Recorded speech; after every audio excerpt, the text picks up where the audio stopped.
It was good, y'all. It's your boy JD6 here. I'm with my man. Shout out to KC Sports Authority. Make sure y'all go check that podcast out, man. You heard the man.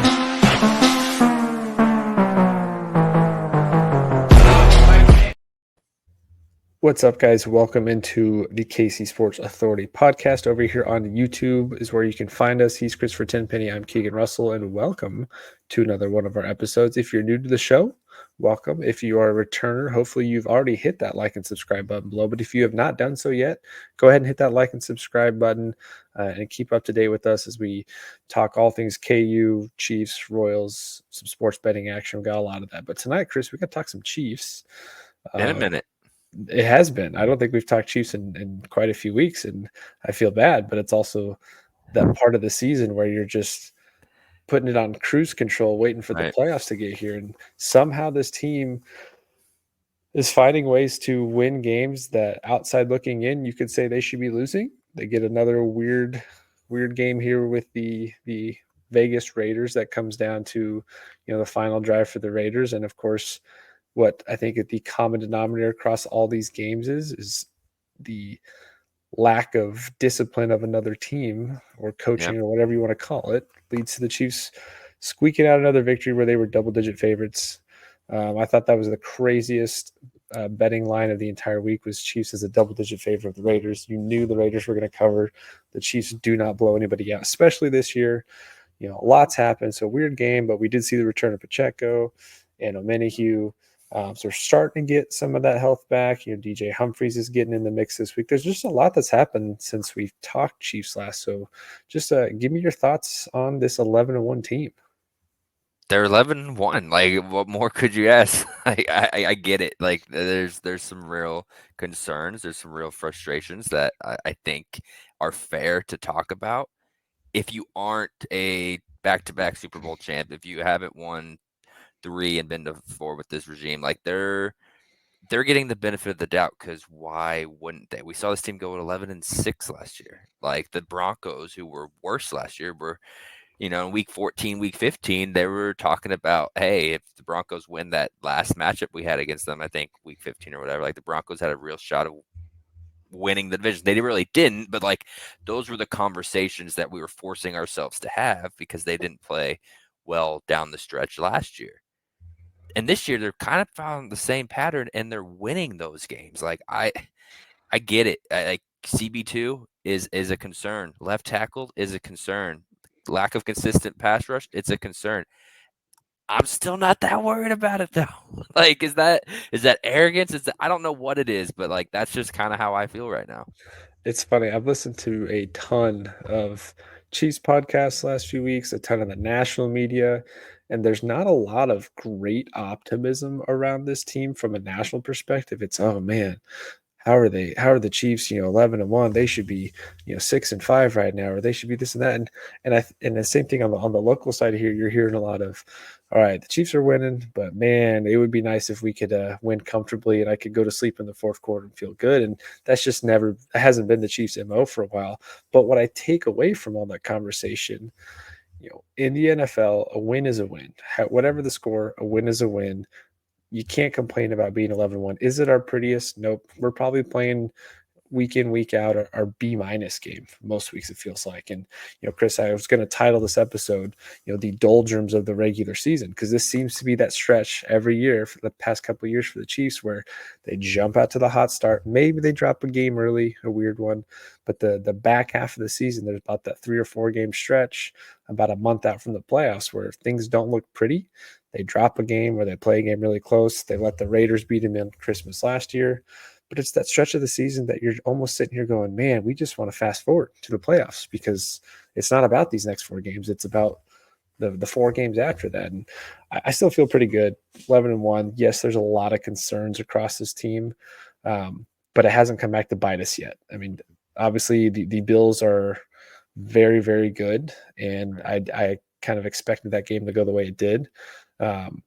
But the Chiefs, even with all their flaws this year, they just find ways to win games. And to me, that's the difference. You look around the rest of the NFL, how many games could we use as an example right now in the last week where some sort of failure of coaching, play calling, quarterback under center, defensive guy miscue. Guys just aren't prepared. And I think that speaks volumes to the Chiefs because even though it's been, 6 of the last 7 games they've won in a dicey manner, they're not losing those games. What's happening? The other team's losing those games. I mean, look at the Bears this last week.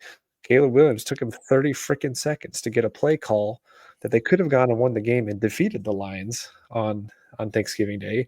And between head coach and quarterback, they couldn't get the right play call. That whatever the case may be, no timeout, use whatever, couldn't get it done. Of course, now we've seen Eberflus get fired. But how many other teams do we see that week in and week out where something happens? Everyone wants to say the Chiefs have been super lucky this year, and I get that. But even you go to that Broncos game with the blocked field goal, how many times do we hear during the post-game press conference at some point, hey, we didn't think we were going to get the blocked field goal, but we found a weakness in this team that has been exposed on game tape, film tape, and we're going to find a way to exploit it. Sure enough, the blocked field goal happened to be at the very end of the game, but they were prepared for that all game. They were looking for that. Aiden O'Connell, whatever the play call was, it sounds like maybe there was a miscommunication on call to him, to the rest of the team, him, linemen not on the same page. That doesn't happen for the Chiefs. The Chiefs don't shoot themselves in the foot in that type of way. They don't cost themselves wins, whereas these other teams find ways to go out there with the game on the line and drop the ball. Yeah, exactly. And I think one thing that a lot of the national media is overlooking with this team is it's an old team, like that had a bye week 6. Very early. So I don't know how that played. Is again coming off back-to-back years, playing as many games as you allowed to play. Especially last year, they didn't get a bye. So they played every single round on their way to the Super Bowl. So I don't think, Travis Kelce and Chris Jones, and they bring in DeAndre Hopkins, and they bring in Kareem Hunt, and, Joe Tooney is an old left guard. Justin Reed is getting older. I don't know how I don't want to say motivate. I think there's a lot of motivation, but I don't know how much that plays a factor. That this is a lot of wear and tear on the guys that have been in the league for a long time. Now, I know DeAndre and Kareem weren't on the run last year, but the point still stands. These are older players you're relying on that you got to cut them a little bit of slack because they can't. I mean, again, DeAndre's only played over 40% of the snaps, I think, in one game so far. Mm-hmm. And that was the last game against the Raiders where he had a very good game. So, that has connections to the draft pick, but it also has connections to his age. You got to save these guys. This regular season part does not matter that much, and they are still winning games. We know, obviously we'd like to get the 1 seed to get that bye week. That would be great for the rest and some of these other injuries. The Chiefs, even with the injury-plagued season they've had, they've had almost a Chargers-like season with injuries. Right. Guys dropping left and right. It hasn't made a difference. No, it hasn't. The 49ers out here, they can't win a game against anybody, and they've got the same exact injuries the Chiefs have. And there's just something about the Clark Hunt, Brett Veach, Andy Reid, Patrick Mahomes combo from the top down. This organization just knows no matter what the situation is, we're going to play the same. We're going to be the same discipline. Yes, there's still things we could get better at, improve. Obviously, the tackle position's been a major frustration. It has forced Mahomes to play a little bit more trigger happy, I think, and move the pockets in the directions he doesn't want to go. Defensive line hasn't had the same pressure we've seen last year, and so the defense has gotten burned a little bit more, but they're still not really giving up that much, considering the fact that their number 2 corner position's kind of been a rotating window.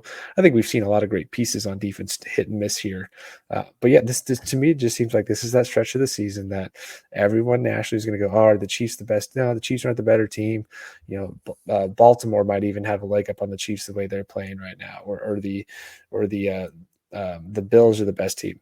It doesn't matter. The Chiefs just got to get to the playoffs. We said this last year. I think you and Chris were talking about, there was an ugly stretch last year, and then playoffs are here, flip that switch. Yeah. And the Chiefs have obviously already made the playoffs this year. They can clinch. I think they can clinch the division this weekend, if I'm not mistaken. Yeah, with a win against the Chargers, it clinches the division. I don't even know if the math. I think the math works out to where, sure, a win this week secures it for sure, but it's just either 2 Chargers losses or 2 Chiefs wins. Any combination of it gets in the division. So already wrapped up, and that's with a good division this year. That's the other thing is the Chiefs are gonna, if the current AFC picture holds, which it should, because the Colts are the closest team and nobody trusts Anthony Richardson and I'm going to start calling him Mr. Tap Out because that's what he did. But no one trusts that team. No one trusts the Miami Dolphins, who can't play in the cold, to catch the Broncos or the Chargers. So like the Chiefs are going to have played every playoff team except themselves, obviously. And by the way,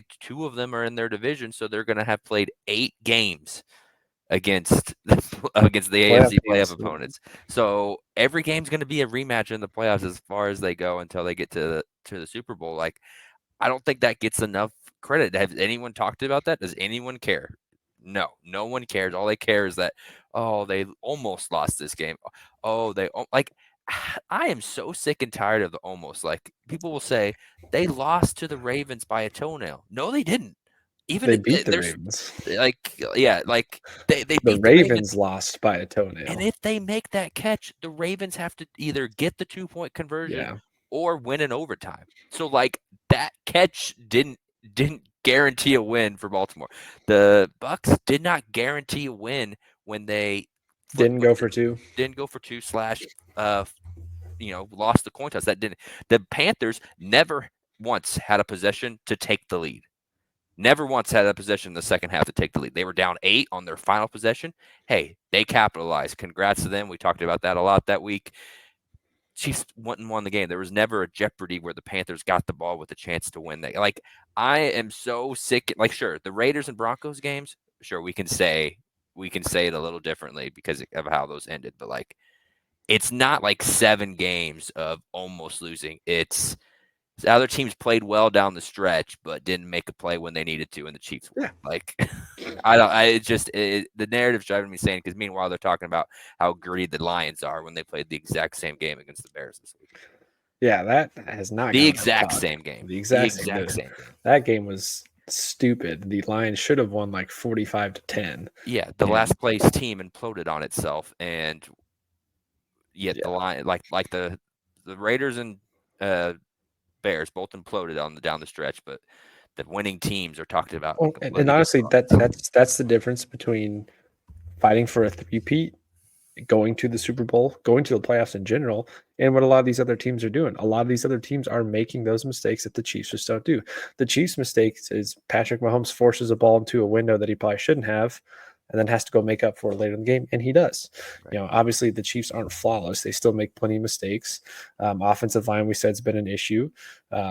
Having a depleted offensive weapon core has been a problem at times.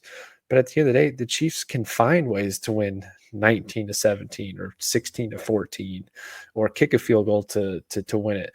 I think as frustrating that is, I remember a couple of years ago that the conversation was the same thing, but for other teams. The Bengals were winning games by kicking field goals at the expiration.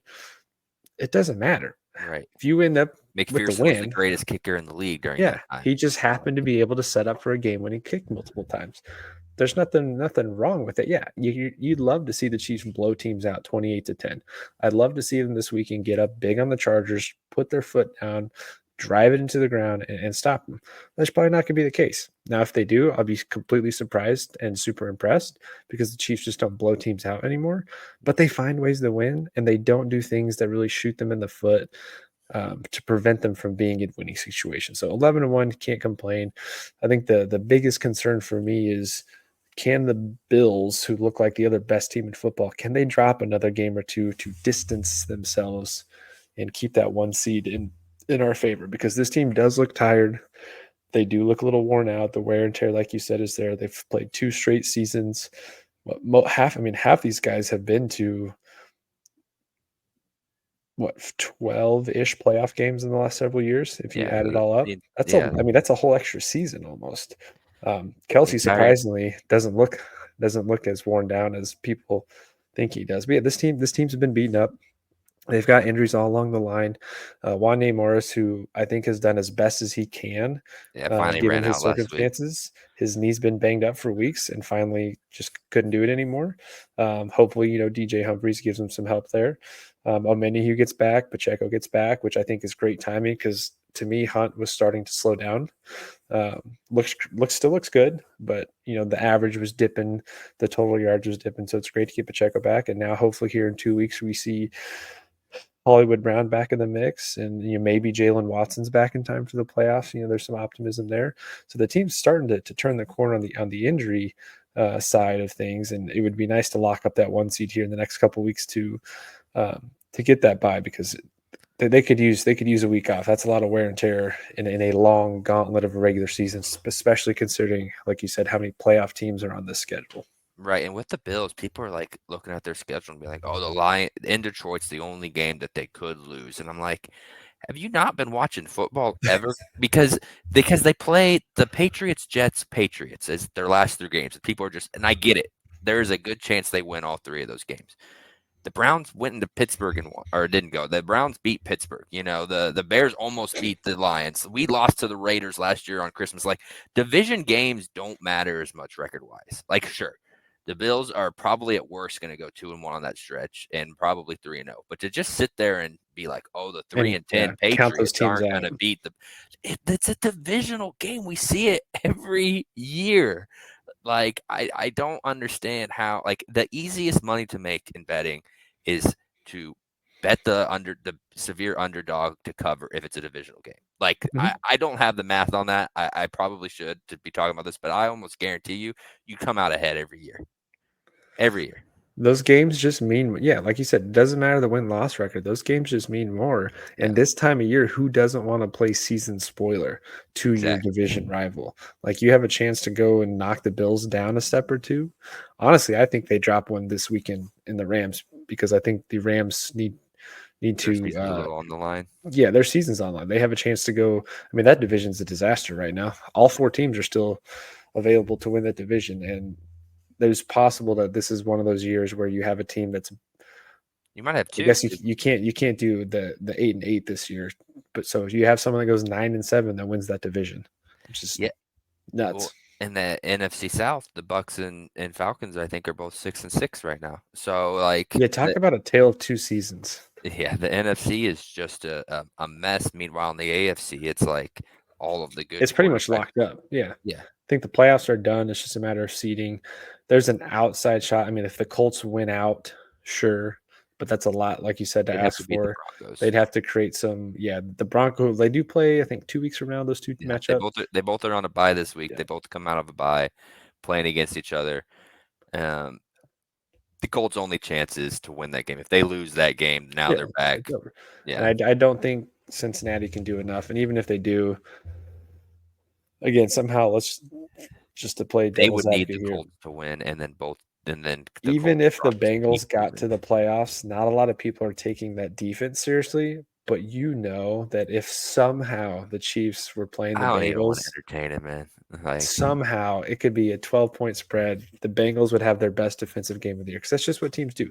When you were the king of the hill, everyone gives you your best shot, and that's what I think we've seen the last several weeks. I mean, the Panthers played a really good game. Bryce Young had one of his best games of the year. Panthers haven't played bad in Defense didn't 5 look weeks. that great, but teams just seem to give their best shot against the top dog. It's crazy. Like, the first impression thing is so true. Like, that, people. When you go to a job interview, people are like, make a lasting good first impression, because that's all people remember. The Carolina Panthers made a terrible impression on the season. They were awful in September. They have been fine the last month. They've won a couple games. They went to OT against the Bucks. They almost, the Chiefs beat them on the last second field goal. Like, we got to stop looking at some of these teams like that they're that they're what they were in September. Like, Yeah. that drives me insane when people are like, "Oh, you guys almost lost to the Panthers. They're the worst." They have like 4 wins now. Are probably going to fix 6th or 7th. Like, they're not a That's good why, team, like, but it's like, always any they're not given the Sunday. 0-16 Browns. Like, Yeah. come on. The I don't NFL, I think, over the last several years, I think I can't remember who I was listening to that said this week, but quarterback play in the NFL, I'd say as a whole in the last 20 years has gone up dramatically. I think 10, 12 years ago, you look across the league, you've probably got 6 really good quarterbacks, a bunch of mediocre quarterbacks, and then some bad ones. Not saying that all those guys are great right now, but I think as a whole, quarterback play has improved tremendously in the last 10 years. And so the talent level has gone up. So even these teams that struggle, usually it's poor coaching. But these teams still find a way to turn their season around. And the team you play week 2 is not the same team you play week 10. Right. and it's any given Sunday. We've seen some weird games this year. We've seen the Cowboys do things that the Cowboys shouldn't be doing to the Washington Commanders, who up until that point were one of the four best teams in the Right. NFL, depending on who you talk to. Um, we see Baker Mayfield having an MVP like season down in Tampa Bay. Heck, we see Jameis Winston last night have the full Jameis Winston Oh, it experience and was give you awesome. everything you can imagine in a football game. So I think the NFL it's just wild. You can't really predict week in and week out. On paper, you could say yes, this is the Bills look like the second best team, if not the best team in football right now. But all it takes is one drive to go poorly at the start of next week's game, and the Rams are up 7-0, and now you're playing from behind with all the pressure. And Yeah. I think the Chiefs, to me, are the only team across the NFL, and I'll say the Lions too, if you take Thursday out, are the only two teams that can play with some adversity and are well coached enough to make up for any flaws their team might have. Just it doesn't matter. So, moving on as we look down the stretch here, let's talk a little bit about the offensive line. We might see DJ Humphries this week. I like the addition. Not sure what it really does for the line at this point in the season, but it's probably likely that he's the left tackle the rest of the year. Yeah, and if he's not comfortable, I I kind of want to see Joe Tooney out there. I do because like I don't want to put Morris out there with Bosa and Mac out there. Like I want to see what Tooney's got. I know he's not as quick. I know he's not quite as big, but he's a technician, man. And like I would rather know now than get to the second round, the AFC Championship game with who pick your poison, pick Bills or Ravens, who I guess don't have individual stars. I have Von Miller coming around against the left tackle there. It's like I'd rather know if Joe Tooney can handle it now, especially against two good Yeah. pass rushers. So that's kind of where I'm at. Like if Humphreys feels comfortable, sure, throw him out there. But if he's not, don't put Morris, don't put Kingsley, put Tooney out there. I just stumbled my way through that, but we got where I'm going for. Yeah. I think like if you go back to that Super Bowl a couple years ago, worst case scenario for the offensive line happened. Everyone's out of position. Joe Tooney, though, is a guy you can play out of position. I think feel very confident that he can be at minimal average Right. with the skill that he is. We've seen him play the left tackle position here before. We've seen him kick out for the Patriots before. If there's one guy on that line that you would have more trust to pick up tomorrow and have to move to that spot, I think you feel pretty good with Joe Tooney. And see if Caliendo can hold down left Yeah, guard because we I don't think know that. that's the difficult part there is just how much does that change your, are you sacrificing your run game by potentially, I don't know. I think the Chiefs will figure it out. Right. It's not I'd a want to major see it concern. though. I'd rather see it than see it for one. We saw it for a drive, and they basically they ran it well on two plays. We saw two good run plays. Now they threw it deep on third down, but they got 8 yards on the first two plays of that combination. So Yep. it's the smallest of sample sizes, but I'll take 4 yards of rush. And again, if there was a coaching staff I would trust more to figure it out, Oh yeah, it's probably this coaching staff. Let's go to the defense for a second. Get Charles Omenihu back. Super Mhm. pumped to have him back because the pass rush has not been what we've seen the last couple of years. They have struggled, at least statistically, numbers wise. I think they've still put pressure here and there, but as a whole unit, Karlaftis hasn't been getting to the quarterback as much as we are traditionally used to. Chris Jones, I don't think, has gone a snap without a double team all season. So getting Omenihu back on the outside is great. I think over the course of the season, what many people don't realize is not only were you missing Omenihu, but you're missing Mike Dana for like 6 games, give or take. like that. And that's a lot to take away there. So getting him back, I think, is fantastic. But what do you think of this defensive line group as they kind of regroup here down the stretch and get some more force heading into the playoffs? Yeah, being up there in pressures is like being up there in hard hit rate in baseball and scoring 2 runs a game. I don't care about pressure percentage at all. I care about results, and they haven't been getting it until finally this week. Chris Jones picked up a couple sacks. We saw him Which in. he said he basically said pregame that I'm gonna get mine. Right, It's right, coming. and he finally did. It had been what 7 weeks or something like that since his last sack. He was on a crazy sackless streak, and so good to see him get going. I don't think it's a coincidence that it was the week that Charles Omenihu came back. I don't think it's a coincidence that George Karlaftis has looked his best he has in about 2 months. So I am encouraged by the defensive line, and if the defensive line is able to get home, it's going to save the secondary issues. I know this is said all the time, but the two, the one can't live without the other. So there's a reason those Colts teams were so good down the stretch. It was you couldn't really name too many people on their secondary because Bob Sanders was always hurt, but you know about Dwight Freeney and Robert Mathis because they closed games. So like I don't care who's cornerback two as long as the defensive line's getting home because it's going to save their butts more times than not.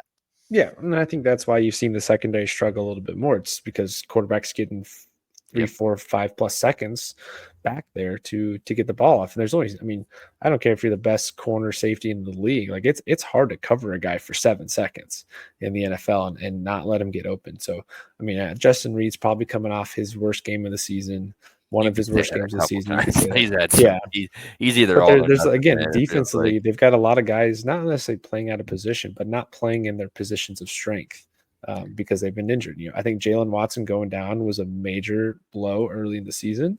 I think Josh Williams has played okay. I think you can find when he struggles and when he's in a good position. Shamari Connor and Brian Cook, I think, are the two that I look at as guys that if they play up to their capabilities, that takes away a lot of the frustration at that cornerback two spot. But yeah, I think it's more that pass rush. If the pass rush is there, I don't think you're too concerned. I think some of these big chunk plays that we've seen the last couple of weeks are probably out the window if the pass rush is getting home a little quicker. And so hopefully getting Omenihu back does that. Really now, I think it's all down the stretches. Stay healthy, get healthy, and then just stay focused because you don't want the last 4 games of sloppy play turn into a loss, which turns into 2 losses, and now you're looking up at the Bills trying to get the 1 seed. So to me, I guess that's what I'm looking forward to the rest of the season. But what's your biggest question mark on this team down the stretch? Yeah, it has to be. Well, for me, honestly, it really is the left tackle because I do believe in this pass rush, and so I think that'll help the secondary. So it is left tackle if you had me to pick one that I am the most concerned about because again, we've just seen what bad offensive line play does to a team back in the Super Bowl. But with the secondary, I think Connors needs to get out of his head, man, because like he's such a talented young player that we seen some flashes from. They finally started to figure out some weaknesses with him, and he started missing open field tackles. He's starting to be out of position. Like he is too good to be like. I think that he is playing worse and worse. It feels like as the weeks go on, and so if that either needs to flip or they need to get Hicks out there more time because when he's out there on the field, he grades that well. Now again, it's a small sample size. We haven't quite seen enough how he would overcome a offense really game planning against him. He hasn't had to do that yet, but in the snaps he does get back there at safety, he looks good. So I'm gonna need Connor, man, to snap out of it because Josh Williams, Najee Johnson, whoever's playing quarterback too, you're gonna have to live with it. There's no reinforcements coming, and I don't know if those guys are capable of really getting better. But we've seen in his short career Connor play better than he is right now. Yeah, absolutely. He's that Swiss Army knife on defense that you can kind of move around the field. I think that again, I think they'll figure it out. Pass rush, if the pass rush is even 10% better, Yeah, then I yeah, think. I exactly. mean, again, if you look at the defense as a whole, there's 2 games this year that the defense has really struggled. And when I say struggle, I mean like giving up legitimate points. This team's still mostly keeping people under 20. Right, right. The Not a Panthers lot game of was teams can really say the that. only game that like the last drive of the Bucks game was a head scratcher. Josh Allen did Josh Allen things, and Aiden O'Connell had a pretty good game in the second half. But really, as a whole, the Panthers game is the only game where I've been like, Yeah, the defense did oof, not look good at all. oof. They were So moving the ball down the field. yeah, that opened some eyes, but they haven't been it's been a little over exaggerated the rest of those games. Sure, they haven't been the best defense in the league like they were, but they weren't you know, Yeah. Swiss cheese or anything like that. Yeah. I guess last thing on the offensive side, we haven't really talked about DeAndre Hopkins since he got here. Not a lot of crazy stats yet. He's had one really, really good game. But just kind of thoughts in him in a Chiefs uniform and what he does for this offense, assuming the guys around him can stay healthy. Because obviously, if he's your number one target and it's him and Justin Watson out there, the defense can hone in on Hopkins pretty well. But I think I like what I've seen so far. He seems to be able to find space, and has been on the same page with Mahomes pretty quickly. I think a lot of his game is also dependent upon Juju's health, because they do a lot of similar things. And if they're both out there, then you've got two guys that can eat over the middle. But I think I like what I've seen from him so far. They haven't really taken that many crazy shots down the field with him, like they're trying to do with Xavier Worthy, and for whatever reason they just can't click. But number 8 in a Chiefs uniform, I feel pretty good with him. Oh yeah, he's super efficient too, because like he hasn't been getting the snaps. Because for those of you that don't know, that if he does play, I believe it's 50%.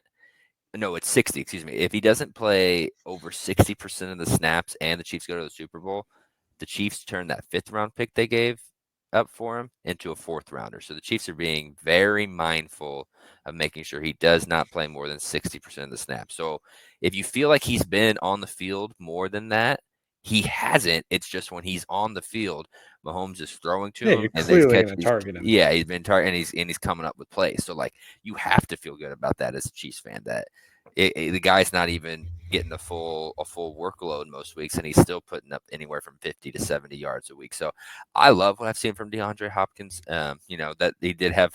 After we talk about his hands, he did have one bad drop, but that's just going to be the life of a receiver every now and again. Dude's a stud. He's on, like you said, he has the skill set of Juju. He's still unlike any receiver, even at his age, that Mahomes has ever played Yeah, with. He's never played with a never had receiver a possession receiver like him that's like got him. sure Yeah, hands. right, exactly. Like Juju doesn't have the route tree DeAndre has. Like Juju can run in the middle and crossers and whatnot, but like nothing like DeAndre Hopkins. So Yeah, Hopkins can stop on a pivot in a yeah, half second and just rip something out of the air. right. It's gonna be.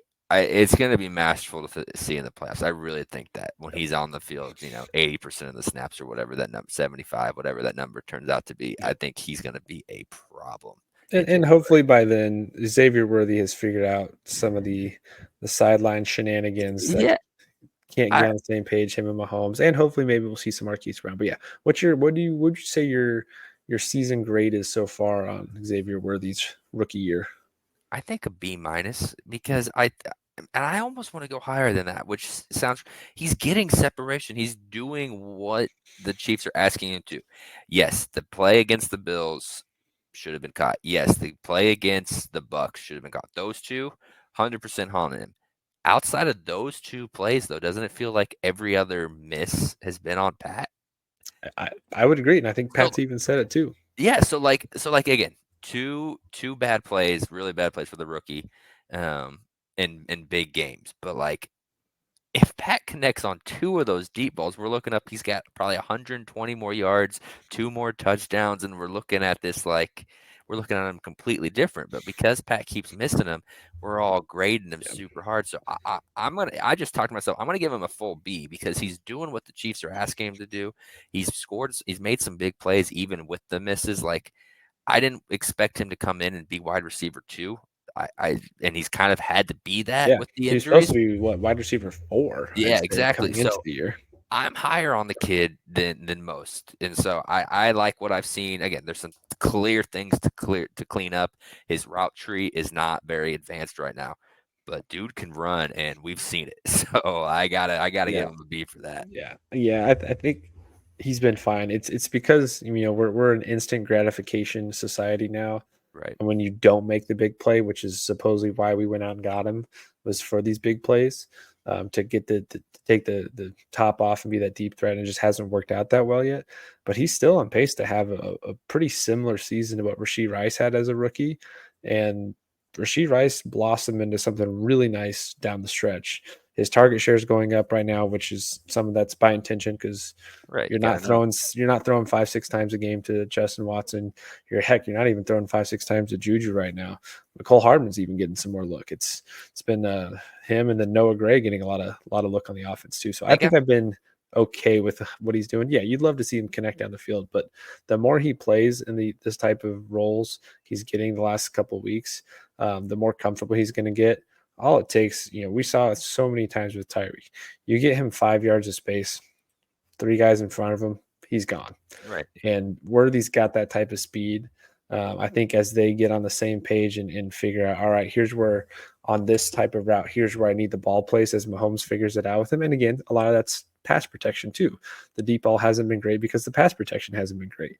If Mahomes is running around trying to find an open window to throw through, that forces the receiver to change his route just a touch, or forces Mahomes' ability to hit him in stride a touch. So I think all those are go hand in hand. So to just say most of it's on Xavier, I think is wrong. To say it's all on Pat's also, I think is wrong. I think the Chiefs are a team. Everybody impacts each other, and the fact that I think when you listen to them talk about, hey, this is why it's not working, you can connect the dots and see, hey, there's three parts to this play. There's the protection, there's the throw, and then there's the receiver on the other end. So all Right. three have to be working in unison. It can't just be one or two, all three of us. And if all three of us figure out how to connect, watch out. Right. Exactly. So again, it's such his skill set. I think he's showcasing, and so I think he's going to be just fine. Yep, I agree. Any other thoughts on this team at this point? I mean, I guess any thoughts on this Chargers game this weekend?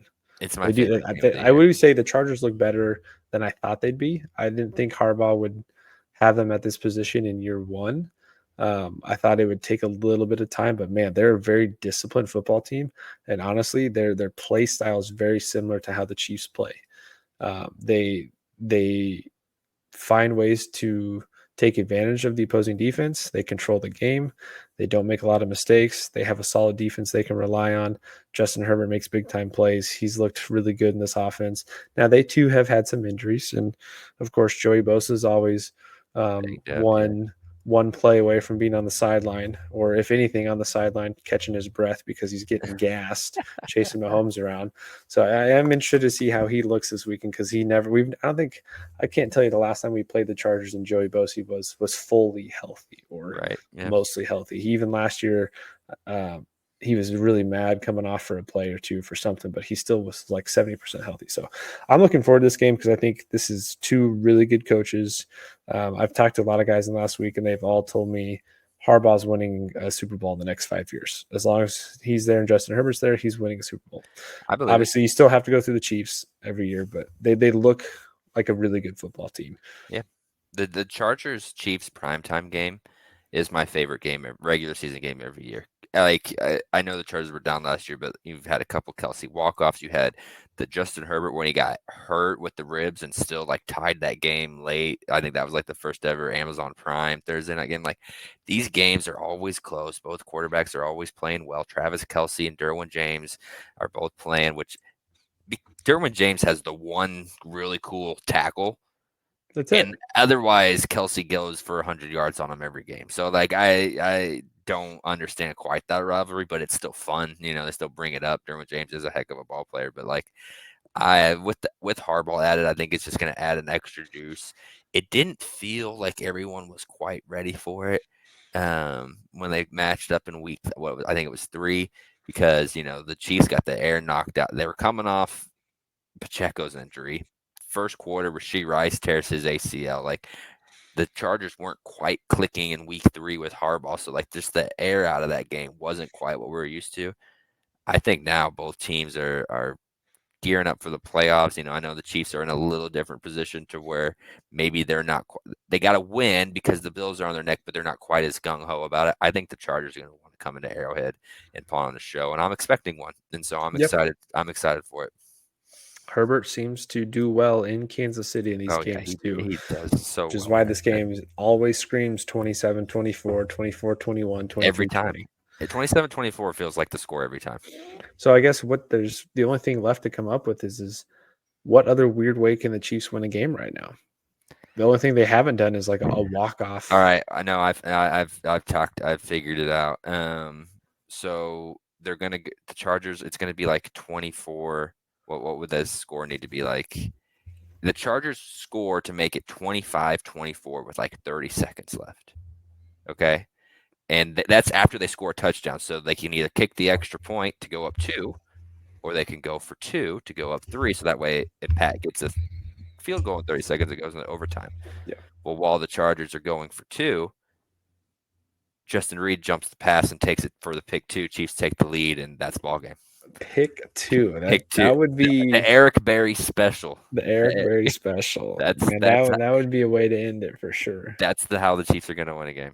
Because that's how they win games. They don't win a normal clean game. There's got to be something wonky. I'm sure, Monday morning or late Sunday night, everyone's going to be sitting around. There's going to be 3 or 4 headlines on how the Chiefs escaped this one, and how lucky they are. And then we're going to point back to now. I don't think that game's going to end that kind of way, because I'm the just Chargers. saying it's something The Chargers don't make those kinds of mistakes. So unless it's a Justin Herbert pick at the end of the game, I don't see them having the clock management issues, the false start issues, the penalty. It's not going to be a penalty. It's not going to be something like that. It's going to be 2 teams going up there, and whoever makes the best play wins. But I'm looking forward to it. I think the Chargers do have a lot to play for. Technically, they're not out of contention for the division. They win this game. Chiefs drop 2 more. They could win the division. But I think the Chargers are also playing for making sure that they're not the last wild card team. So I think it's going to be fun. I think this will be the first of many great games between Andy Reid and Jim Harbaugh. I always get them mixed up. Jim Harbaugh. Yeah. I think it's going to be a lot of fun. Lad McConkey, though, great pickup for the Chargers. That was one a lot of Chiefs fans wanted. Yeah. He definitely seems like the most NFL ready wide receiver. Had a monster game this last week. Looks great for them. Quentin Johnson, on the other hand, not so much. But the Chargers aren't quite as deep offensive weapon-wise as I think a lot of people think they are. I think they're a lot of similarities to the Chiefs. 2 good running backs. Now, one of them is going to be out. 1 trusted receiver, possession receiver. 2 guys that can make the big plays if they connect, and then trusted tight ends. Now, I think the Chiefs' ceiling with their guys are better. But yeah, 2 teams that match up really well. It's going to be a lot of fun. I think whichever team's pass rush shows up the best probably gives the edge here. Yeah, for sure. It'll be fun. Like always, it's my favorite. All right. Well, we'll wrap up there. Just want to make sure we talk some Chiefs since it's been quite a while. I'll talk some more Royals, though, upcoming this week. KU football, KU basketball, a lot of stuff going on. So make sure you are subscribed to the podcast if you're watching over here on YouTube. If you're listening to us on Spotify, you can rate and review the podcast. Give us a 5-star rating. You can follow us over there. And, of course, you can hit us up on any of our social medias below at KCSA Pod. A lot of fun stuff to look forward to this winter as we are at the peak of football. College football's coming down to the wire. KU football season's over, but there's still a lot of great college football left, as we'll talk on our Game Day Gambles episodes with some of the betting down the stretch here. And then it's full force into basketball season and playoff football. And then sooner rather than later, Chris, we're going to be sitting here talking about pitchers and catchers reporting to spring training. It's not that far off. So a lot of excitement here. Want to make sure you guys are up to date on all of it. So make sure you give us a follow. Thanks again for joining us in this one. And as always, we'll catch you guys in the next episode.